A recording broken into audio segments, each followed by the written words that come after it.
Le fait qu'on voit mon gros dos qui se courbe dans le retour. Je me fais un petit café, après on va pouvoir se poser et puis on va papoter tranquillement ensemble. Il y a ma poubelle qui est encore là parce qu'il faut que je la descende. Mais bon, je vis au 6ème étage sans ascenseur, donc vous pensez bien que quand je descends, c'est pour faire quelque chose d'autre. Je ne fais pas qu'une chose, je vais pas descendre juste pour mettre ma poubelle et remonter. Je veux bien être gentil, mais il y a des limites. N'hésitez pas à porter un masque en regardant cette vidéo parce que franchement, je suis tellement malade. Et encore là ça va mieux, mais j'ai passé 3 jours à être dans mon lit. Enfin, est-ce que ça diffère vraiment de mes autres semaines où je reste dans mon appartement et je fais rien? Pas forcément, vous allez me dire, certes, mais j'étais extrêmement malade vraiment. Donc bon, dans le doute, mettez votre petit masque avant de me regarder. En fait, il me reste déjà du café, mais il n'y en a pas assez à mon goût. Je compte bien finir mon paquet de clopes, je vous le dis. Donc comme ça, je descendrai pour sortir ma poubelle et j'irai acheter des clopes. Voilà. C'est pas comme si j'avais pas forcément de thunes et que les clopes coûtent super cher maintenant. 11,50. Bon, bref. Il faut que je détarte ma machine à café, mais il faut que j'aille acheter du vinaigre blanc. J'espère que cette merde n'est pas chère, hein, parce que...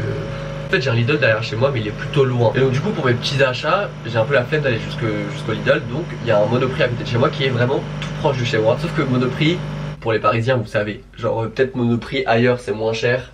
Alors Monoprix à Paris, je crois que c'est l'une des anciennes les plus chères. Enfin c'est des dingueries vraiment. Certains paquets de gâteaux que je trouve en Normandie à 2 ou 3 euros sont à 5,50 €. Donc du coup par exemple le vinaigre blanc qui peut-être est à 1 ou 2 € dans n'importe quelle autre enseigne, à Monoprix à moins qu'il soit à 4 €. Sauf qu'en fait 4 €, pour certains c'est pas beaucoup, pour moi c'est beaucoup. On voit ma douche. Bah bienvenue à Paris, hein. Vous avez de la chance, je suis de bonne humeur. Parce qu'au départ quand je me suis réveillé, j'avais envie d'ouvrir ma caméra et d'insulter absolument tout le monde. Mais je me suis dit qu'il fallait être nuancé des fois. Enfin, je vais quand même insulter les gros darons de certains, mais on va être gentil aujourd'hui. J'allais dire en voyant le retour de la caméra que ça me faisait avoir l'air très blanc, très pâle avec des sous-tons roses, mais en fait c'est littéralement la couleur de mon visage. Donc j'aimerais vous dire que mon physique ne m'importe pas, mais j'étais gros au lycée et harcelé. Donc évidemment que maintenant j'aime bien avoir l'air bien tout le temps, sans forcément être narcissique, mais... Oh, mais en fait je pense que c'est le mur, j'allais dire mur blanc mais c'est plus un mur jauni par le tabac derrière. Bon cette vidéo va être chaotique, hein. Plus que les autres je vous le dis directement. En plus franchement je suis malade donc mon cerveau, je dirais que de base il est pas forcément stimulé tous les jours donc il pense pas de la même manière que tout le monde. Mais alors là le boug là où il est complètement défoncé. Bon je vous ai pas dit bonjour donc bonjour. J'espère pas forcément que vous allez bien mais j'espère que vous allez mieux que moi. En fait lundi j'allais bien, mardi je suis allé manifester et d'ailleurs bah bonjour à ceux que j'ai croisés. On venait de se faire gazer et il y a une personne qui est venue me voir pour me dire qu'elle m'aimait bien et que si je voulais elle avait du sérum fille. Après on s'est fait nasser à Nation et il y avait des gens qui me connaissaient qui sont venus me voir. Il y a un mec qui m'a dit d'ailleurs c'est pas toi Hugo c'est ZNV. Enfin bref c'était très drôle. Enfin drôle. On s'entend évidemment. Et le lendemain je me suis réveillé et la maladie, je savais plus où j'étais. Je vous jure j'avais des bouffées de chaleur, j'avais froid, j'avais chaud, j'avais mal à la tête et pourtant les maux de tête ça me connaît mais là c'était vraiment quelque chose d'autre. C'était une autre dimension que je venais de découvrir. En 3 jours j'ai pris je pense l'équivalent de 7 Doliprane. Enfin là je crois que je commence un peu à aller mieux. Après je pense que ma voix est insupportable.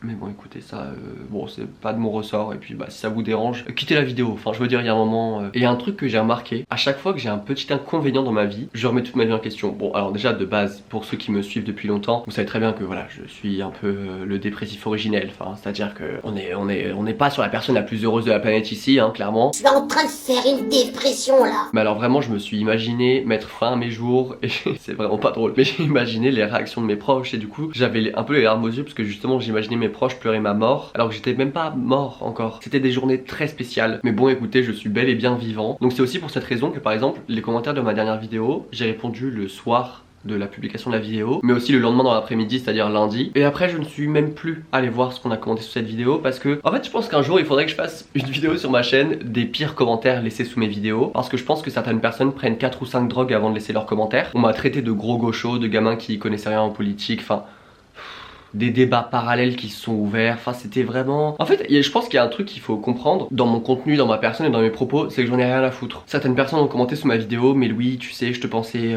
plus intelligent que ça, je te pensais plus nuancé que ça, je pense que je vais me désabonner, mais désabonne-toi. Voilà je sais pas comment vous le dire autrement, c'est que en fait je ne sais même pas, là à l'heure actuelle je pourrais même pas vous dire combien d'abonnés j'ai sur YouTube. Je suis pas en train de faire le mec en mode ouais je suis au-dessus des statistiques tout ça, je vais pas vous mentir, chaque semaine quand je poste ma vidéo le dimanche, je vois du coup la grille de vidéos que j'ai sorties, enfin en tout cas les dernières, donc je vois le nombre de vues, le nombre de j'aime, le pourcentage de j'aime sur la vidéo etc. Mais en dehors des moments où je poste une vidéo, je ne vois pas mon compteur d'abonnés. Je m'amuse pas à aller voir un mardi matin, j'allais dire mardi matin à 13 h. Je vais pas par exemple un mardi à 16 h me dire tiens si je regardais mon compteur d'abonnés sur YouTube je m'en tape un rein. Parce que vraiment les commentaires du type mais Louis je te pensais plus ça, mais Louis je te trouve trop négatif. Oui c'est en fait je suis négatif. Je vais critiquer tout ce qui bouge et je vais même critiquer mes propres propos. Vous attendez quoi de moi? Vraiment en cliquant sur une de mes vidéos vous pensez que je vais vous sortir plus égale plus? Enfin pitié, là il s'agirait de faire preuve d'un peu de bon sens. Si vous voulez du contenu un peu divertissant et positif, allez voir Squeezie, allez regarder La Situation, allez écouter des podcasts, je sais pas, regarder des vidéos de style tonique. Et c'est des contenus que je regarde moi aussi. Sauf que sur ma chaîne, vous savez très bien pourquoi vous cliquez. Je ne suis pas quelqu'un de forcément heureux dans la vie. Avec mes potes, quand on se voit, on critique tout ce qui bouge, même nous-mêmes. Donc évidemment que je fais ça sur YouTube. Enfin, et en plus ça m'énerve de catégoriser un contenu comme négatif quand on parle d'une lutte sociale ou par exemple de partenariats un petit peu honteux, de personnes qui vont arnaquer leurs abonnés et tout, et les gens sont là en mode ouais mais ton contenu il est super négatif. Mais ferme ta gueule. Enfin pardon, mais là il y a un moment il va falloir un petit peu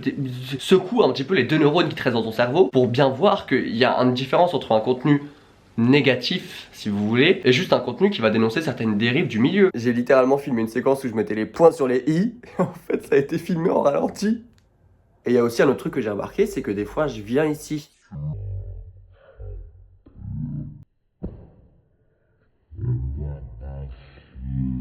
Donc bref, ce que je disais c'est que des fois j'ai remarqué ici que je venais sur YouTube pour raconter mes expériences personnelles ou comment je me sentais et ça voulait me dire que mon contenu était négatif. Il y a un moment il faut penser à aller se faire foutre. Si vous n'êtes pas content, il y a des superbes chaînes de dessins animés, donc n'hésitez pas à aller les regarder et laissez-nous en paix. Et là maintenant soudainement la luminosité se met à être au plus bas. Puis je commence à avoir chaud, ce collier commence à me faire chier. De toute façon c'est pour ça que je mets jamais d'accessoires. Voilà, c'est pour ça que vous me voyez aussi toujours habillé de la même façon dans mes vidéos. Bon déjà parce que j'ai pas non plus 56 vêtements. Et surtout ça me fait chier, voilà. Très vite ça va me saouler et ça va m'énerver encore plus. Et je vais surtout approcher la ring light. J'arrive. Évidemment, comme je viens de m'énerver, mon mal de tête reprend. Parce que vous avez vu ce que vous me faites faire. Oui, et surtout par rapport à ma dernière vidéo, mais pas que celle-ci en vrai. Je pense que vous avez un petit peu compris quelles sont mes idées et mes valeurs. Quand je vois certaines personnes choquées que je sois contre la réforme, ou que je vienne parler de tel ou tel influenceur, de tel ou tel propos, vous êtes vraiment choqués quand je viens dire que j'aime pas les gens qui sont homophobes, j'aime pas les gens qui sont racistes, j'aime pas les gens qui sont privilégiés et qui ne regardent que leur nombril. Enfin, je sais pas, des fois, il y a des gens qui me suivent et qui viennent répondre à mes stories ou qui viennent commenter mes vidéos et qui sont choqués de certains de mes propos et je me dis, mais à quel moment tu t'es dit je vais suivre Louis ZNV? Enfin pitié, vous savez très bien que je suis pas dans votre camp. Je pense que c'est parce que je suis un homme blanc aux yeux bleus et je pense sincèrement que du coup ça crée un peu une confusion dans votre cerveau. Mais maintenant je pense je vais le dire vraiment avec un français très clair, je ne vous aime pas et je ne vous aimerai jamais. Et en vrai je pense que certains me suivent parce que ils voient en moi l'image d'un petit minet mais pas forcément avec des idées.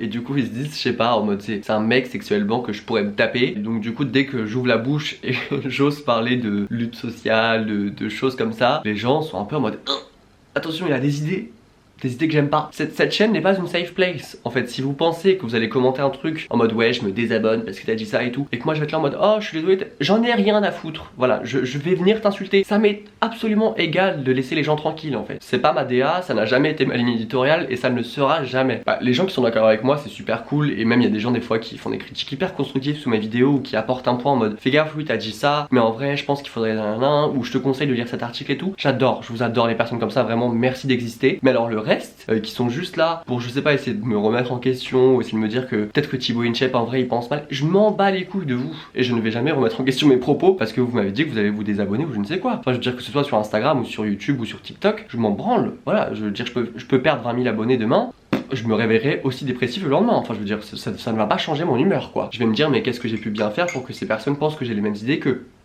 Enfin bref, c'était une longue tirade, mais j'avais vraiment besoin d'enlever toute cette haine de mon corps parce que là du coup pendant 3 jours, étant donné que j'étais malade et pas forcément en grande forme psychologique, j'avais plein de trucs que je ressassais dans mon cerveau et j'avais vraiment besoin de lâcher tout ça. Donc je pense qu'on a dépassé ce stade où je m'excuse d'être un petit peu négatif.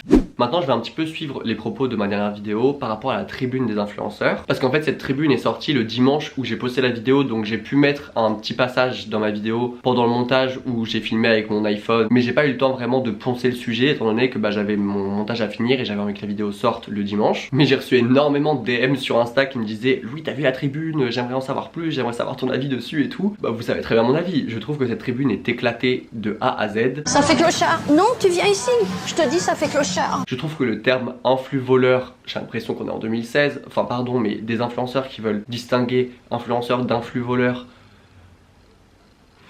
c'est vraiment ça vos combats dans la vie de tous les jours, sincèrement hein, c'est que quelqu'un sur Facebook vous qualifie d'influx voleur, enfin pitié, des gens meurent hein. Des gens meurent de faim.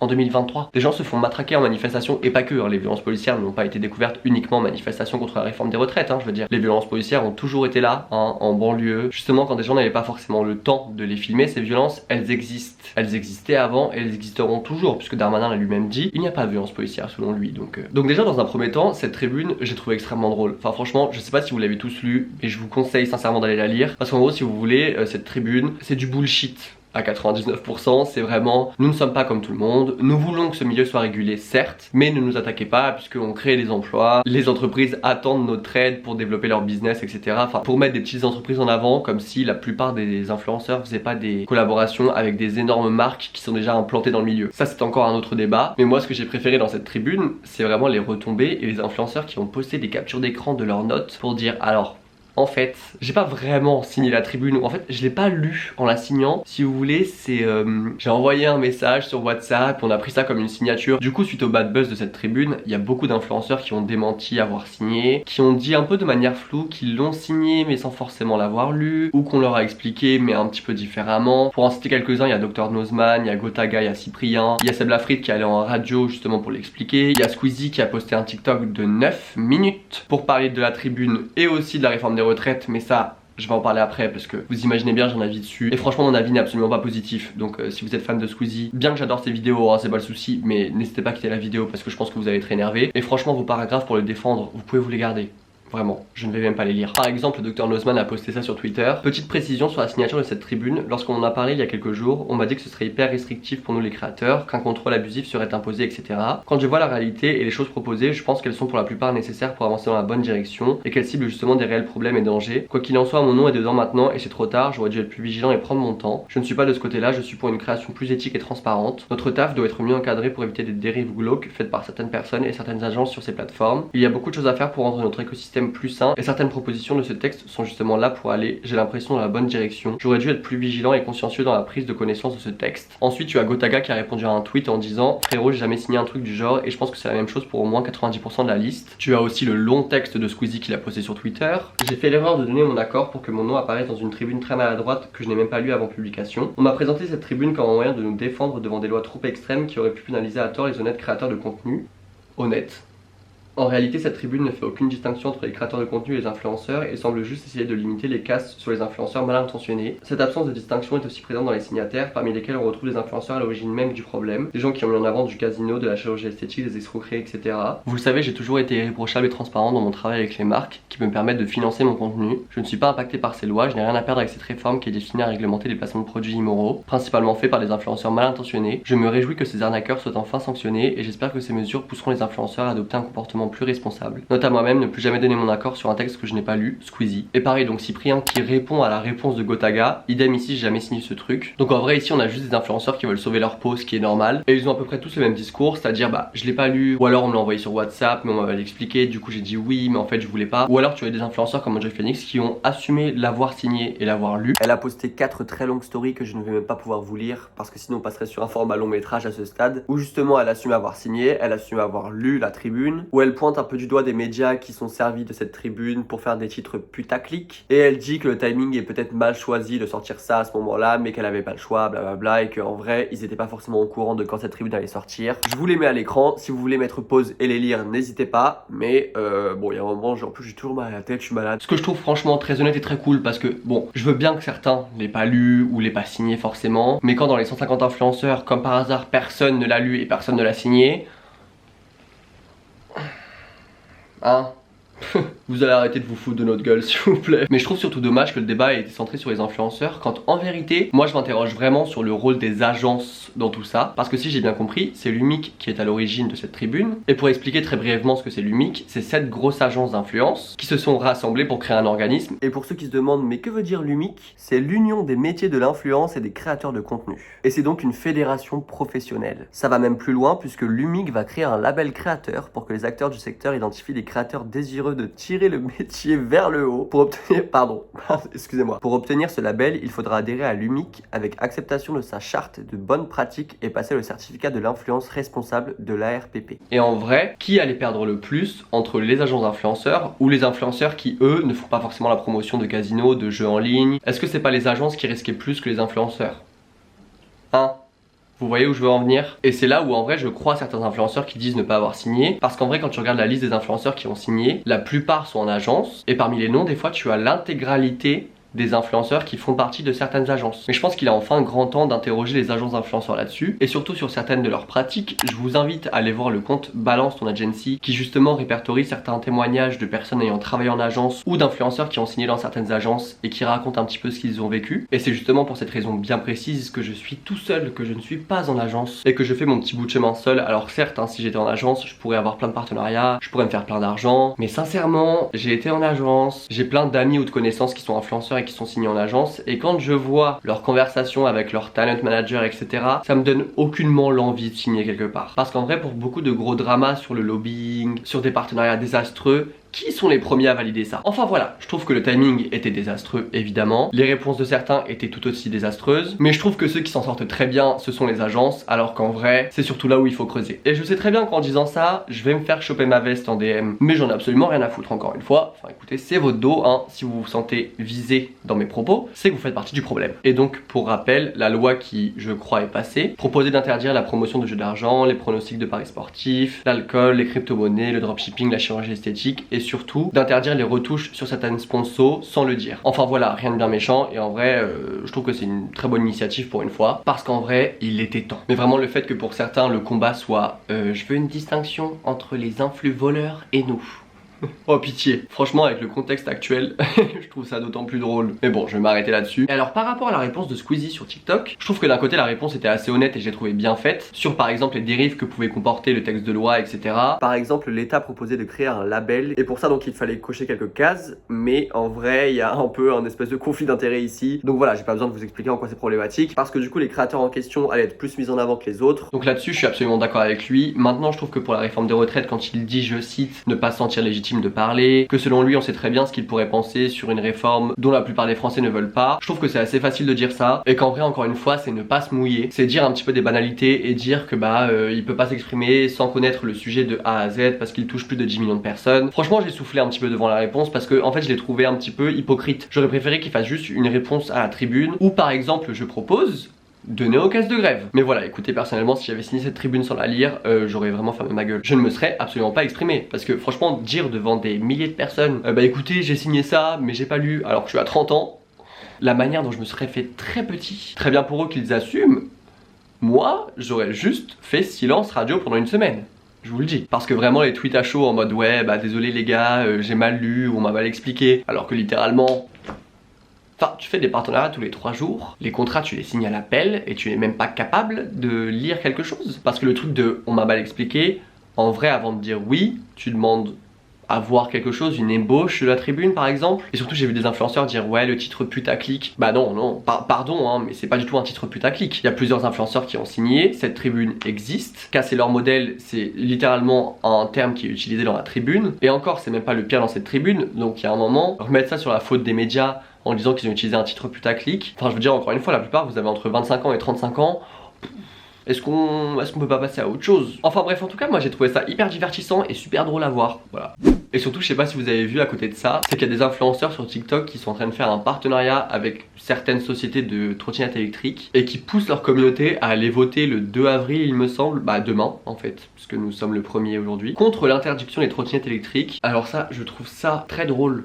Mais alors tristement drôle, quand justement il y a un gros débat qui se crée sur l'engagement des influenceurs et est-ce que les influenceurs devraient parler politique ou non, est-ce que c'est leur place, est-ce que c'est pas leur place. Quand il y a une réforme qui va toucher des millions de Français, justement on a ce fameux discours de bah moi je suis apolitique, je ne veux pas vous parler de ça, je suis là pour vous divertir. Par contre quand on vous propose une somme d'argent pour pousser les gens à aller voter dans les mairies un dimanche contre l'interdiction des trottinettes électriques, alors là vous êtes là, vous êtes plein de valeurs. En fait ce qui est bien sur les réseaux sociaux c'est qu'on ne s'ennuie jamais, parce qu'il y aura toujours une petite team d'influenceurs qui sont tellement avides d'argent. Et en vrai j'ai trouvé ça excellent parce que certains des créateurs qui ont fait cette collab rémunérée ne l'ont absolument pas notifié. C'est à dire que bah si tu regardes le contenu tu ne sais même pas que c'est sponsorisé. Enfin faut pas non plus être Einstein pour savoir que c'est sponsorisé, mais quand même c'est la loi hein. Certains ont désactivé les commentaires pour éviter de se faire insulter, d'autres suppriment carrément les commentaires parce que vous pensez que vous êtes discret en supprimant les commentaires, mais on le voit bien quand il y a ce genre de contenu médiocre qui franchement s'apparente à du lobbying. Vous pensez qu'on est bête à ce point en ouvrant les commentaires et en voyant que des commentaires positifs et on va se dire ah bah putain peut-être que les personnes sont honnêtes en fait, mais pas du tout. Enfin s'il vous plaît, nous ne sommes plus en 2012 hein, vous avez plus le monopole. c'est fini. Justement, je vous mettrai quelques tweets à l'écran de Vincent qui franchement a mené l'enquête comme un chef sur Twitter. Franchement, n'hésitez pas à aller voir son thread parce qu'il est très bien fait. Bon, encore une fois, si vous voulez un peu votre dose d'humour de la journée, franchement ça vaut le coup d'œil, je vous le dis. Désolé, j'ai envie de plus me poser parce que j'ai mal au dos, j'ai des courbatures avec la maladie, parce que vous pensez bien que je ne fais pas de sport et je ne baisse pas non plus. D'ailleurs, en parlant d'activité physique, je sais pas si vous voyez la bête de transition, mais je pense que la semaine prochaine je vais filmer un courrier du cul. Je vous mets l'adresse email ici en barre d'infos pour m'envoyer vos questions, vos témoignages, vos storytime drôles ou non. Je vous laisse m'envoyer tout ça pour que je filme la vidéo. Je pense que je la filmerai le samedi pour le dimanche, hein, donc franchement vous avez le temps. Et j'ai très hâte parce que ça fait très longtemps que j'ai filmé une vidéo comme ça. Enfin en vrai ça doit dater de genre 2 mois, mais pour moi c'est long. Et pour être très honnête, c'est mes vidéos préférées. C'est peut-être con, mais vraiment le fait de parler, ça m'épuise. Là je sens mon mal de tête qui revient en force. J'entends une question qui me dit Louis, comment ça va en ce moment? En ce moment je me sens très seul, je vais pas vous mentir. Pas d'un côté amical ni familial. J'aime toujours autant mon entourage, hein, je vous l'ai déjà dit. Enfin je vous en parle jamais de mes amis. Franchement c'est les seuls trucs qui sont privés en fait. Je vous parle vraiment de toute ma vie, mais vraiment mes amis.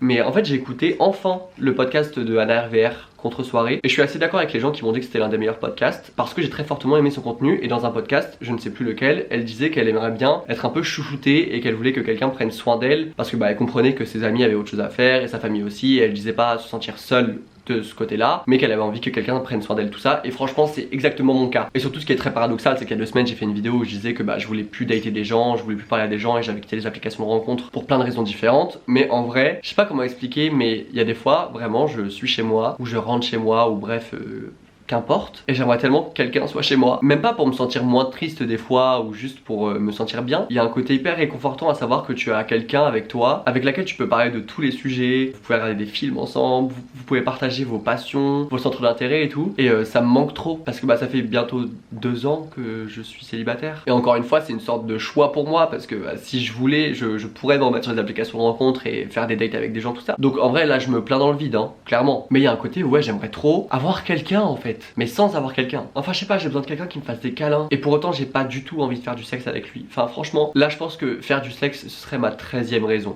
Est-ce que vous m'entendez? Si vous ne l'aviez pas encore compris, je ne suis que contradiction et paradoxe. Bon en tout cas ça m'a fait très plaisir de croiser certains d'entre vous en manifestation. J'adore parce qu'à chaque fois qu'on se disait au revoir, on se disait bonne manif, bon courage. Je sais pas, j'aime bien cette énergie de gilet jaune un petit peu qui est en train de se créer. Et franchement le fait de voir qu'il y a autant de jeunes en manifestation, ça m'a grave donné de l'espoir pour notre génération. Là où je trouve qu'il y a cette facilité à dire que maintenant avec les réseaux sociaux, les jeunes sont de plus en plus bêtes et que les jeunes sont de moins en moins politisés, je trouve que c'est faux. Et vraiment il y a cette manière de diaboliser à peu près tous les propos, les actes de cette nouvelle génération. Là où en vrai vous avez tort. Enfin franchement je vous le dis, hein, je vous regarde droit dans les yeux, vous avez tort. Notre génération elle est archi politisée, elle est au courant de tous les enjeux écologiques, économiques de ce pays. Alors pas tous évidemment, puisque bon déjà il y a des gens qui sont très jeunes encore. Mais quand tu vas en manifestation, les 60%, 70% ce sont des jeunes à chaque fois. Enfin bref, petit message d'espoir parce que je suis un peu fier de nous. Enfin voilà, je vois encore une fois ma batterie qui est en train de clignoter parce qu'il faut que je ferme ma gueule étant donné que mon appareil photo va s'éteindre. Si cette vidéo vous a plu, n'hésitez pas à mettre un pouce bleu, un commentaire de référencement pour l'algorithme. N'hésitez pas à me suivre sur YouTube, sur Instagram, enfin à peu près partout, vous le savez très bien. Je vous souhaite bon courage pour les prochaines manifestations, pour vos examens, pour votre vie en fait en général. Je vous dis à la prochaine, prenez soin de vous et puis écoutez, gros bisous. Je suis pas gaucher donc c'est très bizarre mais bisous quoi hein, tout simplement.